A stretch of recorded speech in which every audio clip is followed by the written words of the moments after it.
For this today's YouTube video, I'm going to discuss about different kinds of application architectures. You take a software development, any application development. It majorly involves three types of application architectures. So I want to explain that and I want to discuss about it. So in the initial days when the IT and software was initially invented, so they started writing or creating a new applications. The first and foremost architecture, application development architecture, is a monolithic architecture. Monolithic means it's a single application. So you will develop everything in a single application. So all in one application. So you'll have different components. Generally, you see, you take any applications nowadays. We are actually building a user interface. We are building business logic, database layer, and we need to set up the infrastructure properly. Right. So majorly, if you look at it, the application should have a user interface which will be developed by the user interface UI technologies like HTML, CSS, Bootstrap, JavaScript, Ajax, or latest AngularJS, React.js, Vue.js, whatever you take it. There are many frameworks available for developing user interface. So that is a one module, one component in the overall application. So, and other thing is business logic. You need to write the backend business logic, right? So let's say in the user interface, users or customers, they'll submit the data, any data. If you take a banking application, see, in the banking applications, people they'll register as a customers and for a particular bank application, and through that banking application they'll do lot of transactions. So they can actually transfer money, they can view the money, they can actually do any banking related transactions, banking related operations using user interface banking application. They don't need to visit a bank every time. They can actually acquire services through online applications. So you take a HDFC Bank, ICICI, Axis Bank, or any bank that can still operate even in multiple nations. So you see, user interface is a mandatory, and there should be a business behind business logic. The business logic can be implemented by any backend general purpose language. We take a Java is one of the popular, most widely used language. So business logic will be implemented using a Java. What kind of business logic? Like let's say the RBI updated some interest rate. So all the banks has to follow that interest rate, right? They have to update their interest as per the RBI interest rate.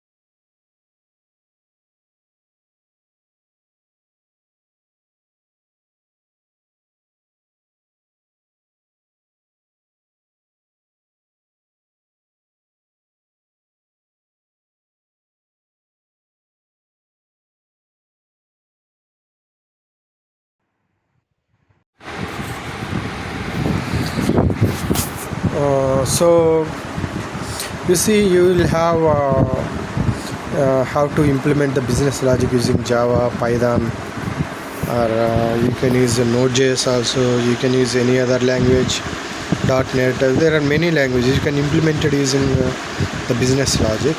If you take e-commerce application, so you need to implement the supply chain management. If a customer orders any items, right, you need to process the inventory details.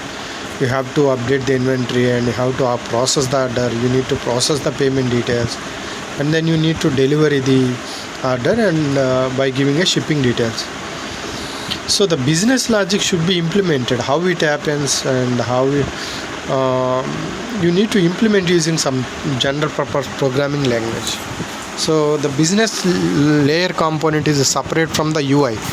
UI basically deals with the how user uses your application. It deals with the usability. It deals with the look and feel for your application. So that is the UI. Business logic it focus on basically developing the logic for your core business operation, whether it is banking operation, whether it is e-commerce application, or you take anything. So you need to remember that. And data access layer, right? So you will have to store your data in the databases, but how your application access the data? How do you access the database data into your application, into your business logic layer? How do you do that? So that's where we use the data access layer. Data access layer generally is clubbed along with the business layer, business logic layer itself. We don't need to write a separate component for data layer until and unless it is very complex. So you see, these are the data layers, and the databases. So you need to store the database. You can store the data in either SQL databases, relational databases, or non-SQL databases, or sometimes you can store the data in file system also. You can store the data in the cloud also. There are many ways you can store the data, and you can actually access the data using data access layer. There are many frameworks like Hibernate, JDBC, MyBatis. There's so many frameworks are available. You can actually access the data. So here the monolithic application will contain all these modules in single application. There won't be separate. We will not write separate components, separate modules. We will write everything in a single application, and we will generate either jar file or WAR file or ER file. Okay, you need to understand that type. So generally web archive means, so if your application is having HTMLs, any user interface related files, so you will generate it as a WAR file, web archive file. If it is a enterprise application, so it is having EJBs, multiple jars, and the WAR file is there, you need to club multiple components together, and then it will be enterprise archive file. Depends on the complexity of the application and the requirement of the application. So you will deploy this as a single jar file or WAR file or ER file into a server. You need to remember it, because it is a single application. You are not going to have multiple modules. You are not developing separate modules, and you are not developing separate modules as separate applications into separate servers. So it is a single application. You are going to deploy everything in a single server. So that is called monolithic applications. You can say the characteristics are all components are generally in single code base. You will deploy a single jar file, WAR file, ER file on the server. It runs on the server. It is very easy to develop and deploy, because everything is controlled at a single location. And the problem is it is hard to scale and maintain, because if the application grows, right, the complexity grows. If you keep on adding multiple requirements, so then it becomes very difficult to scale that application and maintain that application. Always remember it. We take a Java based application. So Java, we use the Java programming for developing enterprise applications. So multiple enterprise applications, we will deploy it in servers, and after that we will maintain that. How do we maintain? We will have a logging, centralized logging, and then We'll have a operations team to monitor it, and if any something is going on, they'll immediately identify, they'll rectify the issue. But the problem is, if you face any issue or if any exception is coming, it is a single application, very large application, complex application. It would be very difficult to trace the issue and troubleshoot the application. That is one of the problem with the single monolithic architecture. Okay, and after that, the software has moved to client server architecture. So it adapted the client server architecture because of the complexity. You see, if you are developing any application, everybody will work on the single application monolithic, like UI developers, backend developers, database developers. Everybody work together to achieve a single application. They have to coordinate, and they have to check in the code in single module. They have to push the code changes to the repository. It is a kind of complex. If something goes wrong, if any change happens to be updated to any of the layer, the whole application need to be redeployed. That is the problem. So there should be a sync between user interface developers and backend developers. That is the problem. So with the MVC architecture, so it is a client server architecture.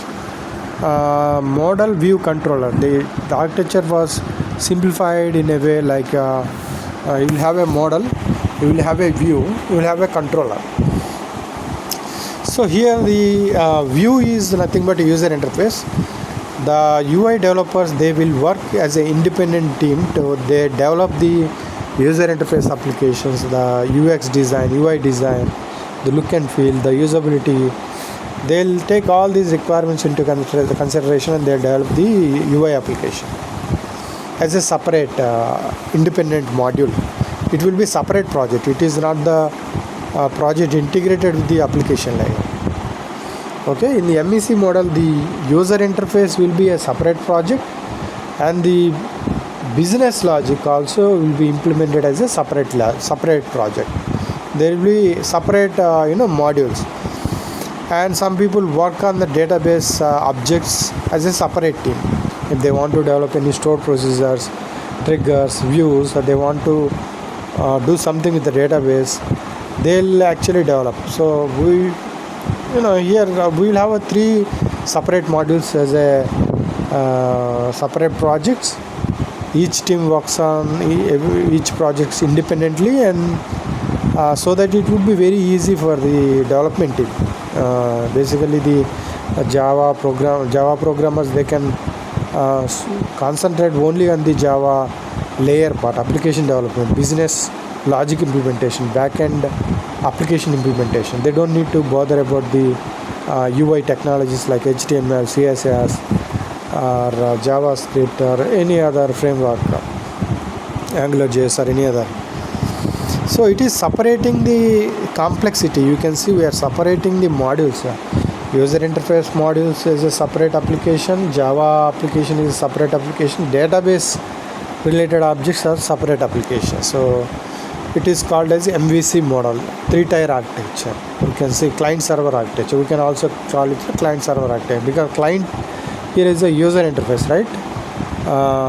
It will not be integrated with the backend layer. It is a separate application. A client is separate application. You can develop a client application, user interface, as a web application, and you can deploy it as a separate application into web server. Application servers, backend application, they will be deployed into application servers. We can actually choose different servers as per their nature of the application. For deploying a web application, you need a web server, because it will have all the web content, static content. You need to process HTML, JavaScript, CSS, Bootstrap. For that you just need a web server. You don't need a complicated application server. But if you are developing backend code, right, you need to have a complicated server. You need to have a strong server that supports complicated features developed by Java programming. You need to have that. So you can deploy, you will have your database in your database server, you will create your databases. So that's how it works. So we are separating the presentation from the backend business logic. You can see the characteristics are, we will separate both presentation layer and business logic, and we deploy it on multiple servers. We can deploy it in different servers. UI, the presentation layer will be deployed in web server, backend logic will be deployed in another server. So the communication, how do you send the data, how do you transfer the data? Using HTTP protocol, HTTPS. You can also use REST and SOAP protocols depending on the requirement. So it is very easy to scale, because you can see you can scale either backend application or you can scale our presentation layer UI depending on the load. For example, see, the people sometimes they'll just open the user interface. They don't click and they don't do any dynamic operations within the application. They'll just visit the site and they just want to log into the site. They want to see some details available there as soon as they log into there.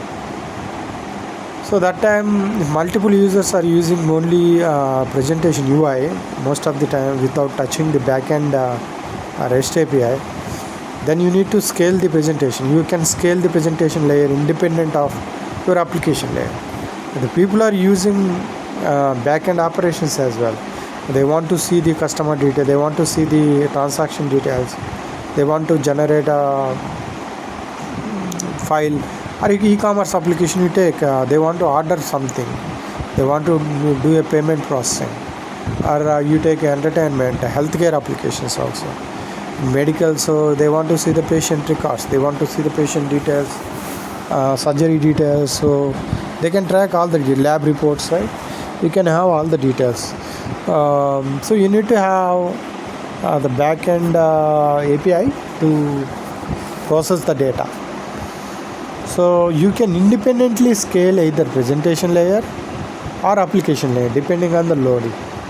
People are using the application heavily, they can scale the backend application depending on the requirement, depending on the load. You can use the load balancers, and depending on the traffic that you are receiving for your particular site, you can scale the applications, right? That is the one thing. So here MVC, it follows the MVC pattern. You can see model is different, view is different, controller is different. So view is nothing but presentation, controller is your business layer, model is nothing but your data, how do you map data. Okay, so that's all about the MVC layer. So MVC layer was very popular. Still most of the companies are still using it, because most of the software companies, they build small to medium size applications, not very complex applications. The applications are medium in terms of complexity, so then they will follow the MVC architecture. Sometimes if it is small application, they'll do everything at using a monolithic architecture. It is a medium size application, so you need to go for a presentation layer, you need to go for medium to complex, you have to go for MVC architecture. You have to separate both presentation and application logics. You have to do that. So you take a healthcare management, e-commerce application, entertainment related industry. You take any industry, banking industry or any other industry. I'm talking about multiple domains here. Every domain, whatever the domain it is, see, we have whatever the domain, we will have the architecture MVC. They will follow the architecture MVC. And the final, third architecture is the distributed or mesh architecture. You see, distributed or mesh architecture. You can see here that scenario. Here the distributed means we will develop multiple components. We don't know how many components will be involved in the project because of the complexity of the project. Because of the complex requirement of the project, we will develop multiple modules. We will develop backend API in the form of microservices. We will also develop some event-driven architecture for alerting. We will use messaging brokers, event bus, and database objects will develop this. Some of the database objects involved in relational databases. Some of the objects are involved in non-relational databases. So there are different things are there. You need to implement different. And API gateway is a separate. You have to configure the load balancer, routing mechanism, security, authentication. HA proxy, one of the load balancing, the proxy server, Nginx server. See, and you will develop user interface as a separate thing, and you may use a framework as well. And you also develop configuration servers, monitoring and logging, service discovery. So you'll have different cross-cutting services. You have different components need to be developed to serve a particular request of the business requirement.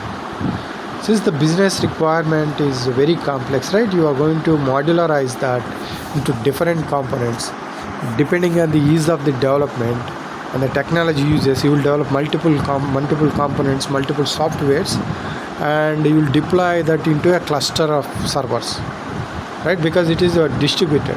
So all these together work as a one entity to serve as a single request.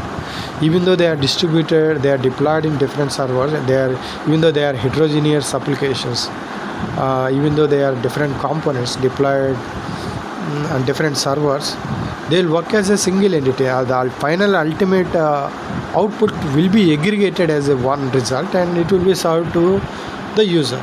The user is not aware of the distributed mesh architecture. When he look at the user interface, he thinks that this is a single application, but in the background the multiple components, multiple layers might have been implemented, right, to serve the request. That is the importance of the distributed mesh architecture. We also call it as a multi-server clustered system. You need to remember that multi-server cluster system, because multiple services runs on multiple servers. Services have to communicate with one another, right, and depending on the heavy traffic or low traffic, load balancer should be used.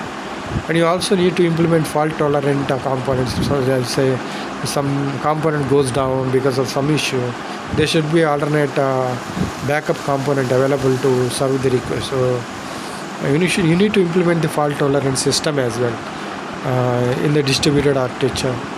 So you can actually scale this distributed service because it is highly scalable. Everything is a separate service, separate component, right? You can actually spin off any number of instances that you want to do it. You can actually use it. And the resilient technologies are you can use microservices, Docker, Kubernetes. Docker for dockerizing the software components into images, containers. So nowadays the container as software as a container, you're seeing it as a very good option because it is very portable option of making a software into container which can be deployed in any server irrespective of the platform, right? You can deploy it, and you can also easily migrate and deploy in the cloud also, whether it is on premises or cloud, whatever the region it is, you can deploy it. Okay, so you need to handle this mesh of services using Kubernetes service mesh Istio. These are the software available in the market. They are still using it. And for event-driven architecture, messaging, you can use a Kafka, RabbitMQ, or any other ActiveMQ softwares. So basically, these three are very important architecture. But if you can see what is the best use case, I'll explain you when do you use this particular architecture. So what is the best for these applications? There are three different kinds of architecture. Where should we use these architectures? If you take a monolithic architecture, it is very good for small applications, basic systems, desktop applications, or low traffic application, then you can go for monolithic application architecture. If you want to develop medium to large applications, web applications, mobile backends, you can go for this client server architecture or MVC model. If you are developing enterprise architecture, large scale, high traffic enterprise systems, cloud native applications, you can adapt for distributed mesh architecture. So you see, this is all about the three different architectures. I hope you understood this, and we have many different types of design pattern based architectures are available. You can see microservice based architecture, event driven architecture, CQRS architecture, batch processing. How do you develop the batch processing system? Data pipelines, real-time chart systems, distributed system architecture. How do you design the distributed? In terms of system design, I want to discuss these different architecture that are based on a particular design pattern. I will explain this in the next video. For now, I hope this video will be useful for you. I have discussed so far the monolithic architecture, MVC architecture or client server architecture, and the distributed architecture or mesh architecture. Right? There are three types of architecture actually. We can use them. Okay, thank you for listening. Thank you all.